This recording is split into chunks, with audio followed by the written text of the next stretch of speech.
During the period of time that it took you to log into your computer, locate this video, listen to it, and collect your thoughts, let's say roughly 20 minutes, one species of plant or animal here on Earth has gone extinct. This is a very frightening but true fact. Estimates from some scientists, such as Stephanie Pappas, project that the modern rate of extinction from all species is occurring at a rate that is 1,000 to 10,000 times that of the natural background rate for extinction. That means that roughly 100 to 1,000 species for every 1 million are disappearing annually, while new species are occurring at a rate of only 0.05 and 0.2 per million. These numbers are startling and representative of what is being called the sixth mass extinction that is happening right now. This is an extinction event that is unlike all previous events that may be attributed to volcanism, gamma ray bursts, and asteroids, because this one has been attributed to an anthropogenic cause, a human cause. Humanity has been aware of this for some time now and has taken positive strides towards mitigating impacts to biodiversity. Here in the United States, one of those actions was implemented in 1973 and is known as the Endangered Species Act, more simply referred to as the ESA. The ESA is America's best-known effort in biodiversity conservation law. Its purpose is to prevent the extinction of Earth's most at-risk plants and animals through increased populations. Its goal is to identify and subsequently list endangered species and threatened species in order to ensure recovery and assure biodiversity. The ESA has been highly controversial since its inception, and plenty of opinions abound as to what degree it has been effective. Unfortunately, a great deal of these opinions appear to be politically motivated, anecdotal, and speculative at best. Many also believe that it is time to revisit the antiquated law, which is a sequela of a 1966 Endangered Species Preservation Act, in an effort to make it more effective. But it's not to imply that the ESA is not working. According to the U.S. Fish and Wildlife Service, 99% of the plants and animals that have been listed on the ESA have been saved. Not only have they been saved, the vast majority are stable or increasing, while only 10 of over 2,100 protected species have gone extinct. The U.S. Fish and Wildlife Service also lists roughly 30 plants and animals that have been delisted, and another 23 that have shifted from endangered status to threatened. There are many species in the biosphere that are in consideration for listing. However, it is simply not financially possible to list all threatened or endangered species, and because of that, the efforts of the ESA need to be targeted. As conservationists and aspiring scientists, we need to try to save species that we know are important, while continuing to identify the role that each plays in the biosphere. Many people would have a hard time agreeing with exercising eminent domain over large areas or purchasing multiple separate pieces of private property solely to save relatively unknown threatened species without understanding what it provided to the ecosystem, or without knowing that it was a last resort. Philosophically speaking, the speaker would love to take the position that all species are created equal, and in that they should all enjoy equal priority in protection, even though wording in the ESA seems to allude that it may. That is simply not a realistic position that conservationists can stand on as professionals. Furthermore, if that indeed were the case regarding the ESA, the speaker believes that it never would have passed Congress in the first place.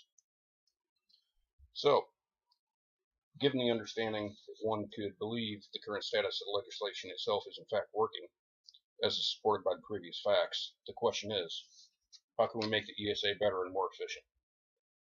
Clearly, the law is expensive to support, and in 2012, the law received over $1.7 billion of federal support. In 2011, the ESA had a cost of $1.59 billion, and in 2010, $1.45 billion.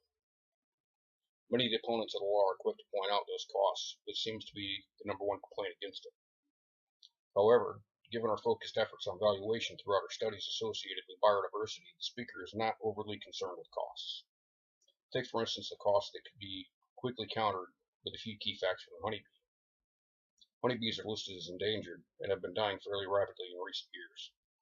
It has been estimated that honeybees account for pollination of approximately $10 billion worth of plants each year in the United States. With that number in mind, and all associated benefits of plant pollination, sales for agriculture, employment, etc., from the honeybee alone, the benefits greatly exceed the cost of the ESA itself. Valuation certainly does have a purpose, and it should be used to our benefit as conservationists. I believe one of the most significant changes that can be made to the ESA is oriented around compensation for landowners that disproportionately bear the brunt of costs for the legislation. The ESA is intrusive in some instances in that it can alter the usability of private property when doing so benefits threatened or endangered species. Under Section 9 of the ESA, provisions are made that make it unlawful to take any endangered species, whether on public or private lands. Under interpretation of this section, it is understood that taking includes land use alterations, as was the case with Babbitt v. Sweet Home Communities for Greater Oregon and in TVA v. Hill. The impact of this may come in the form of economic losses for the landowner that may have previously been a supporter of conservation law, but he's now financially compromised through the loss of use of their land. The landowner that previously attempted to restore habitat or otherwise not destroy it is subsequently has an endangered species move onto their land, then loses the ability to manage their property. This is a significant source of frustration for farmers and other agricultural businesses, which serves as a primary source of resentment towards the ESA and other associated conservation efforts at a social level. Take, for instance, landowners who do not financially benefit from the red-cocketed woodpecker in the ecosystem, but no longer can log their own property due to its presence. They gain no direct economic benefit from the presence of the bird that many others place a value on simply by being able to see it, while the landowner can no longer use their property as they had beforehand because of its presence. Those landowners are carrying the economic impact for others that value biodiversity.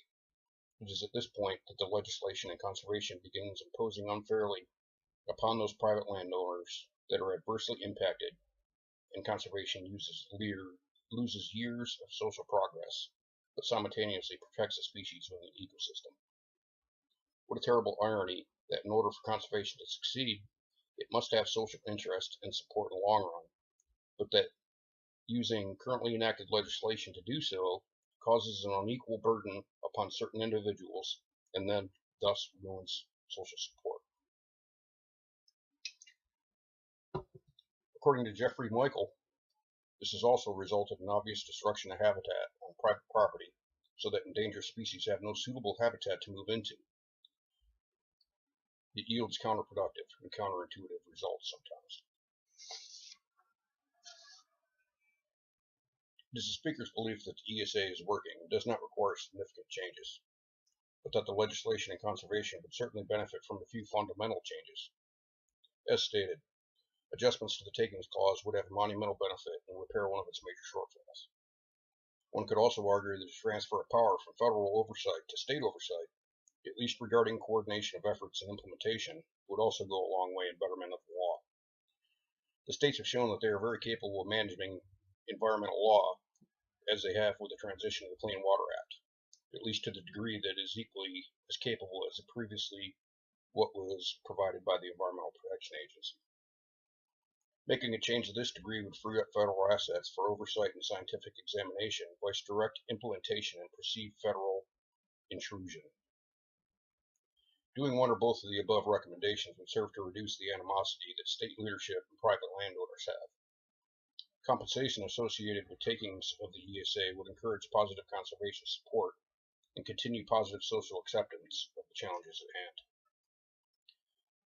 The importance of the ESA is directly tied to mitigating biodiversity loss and subsequently delaying and or minimizing the destruction of the next mass extinction event that we are currently witnessing. Let us therefore brace ourselves to our duty as conservationists, as we fully realize that what we do or don't do today is directly associated with what is going to happen for the next several thousands of years.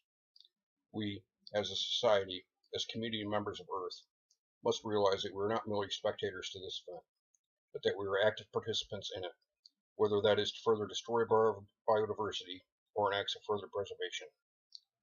And we do this through the Endangered Species Act.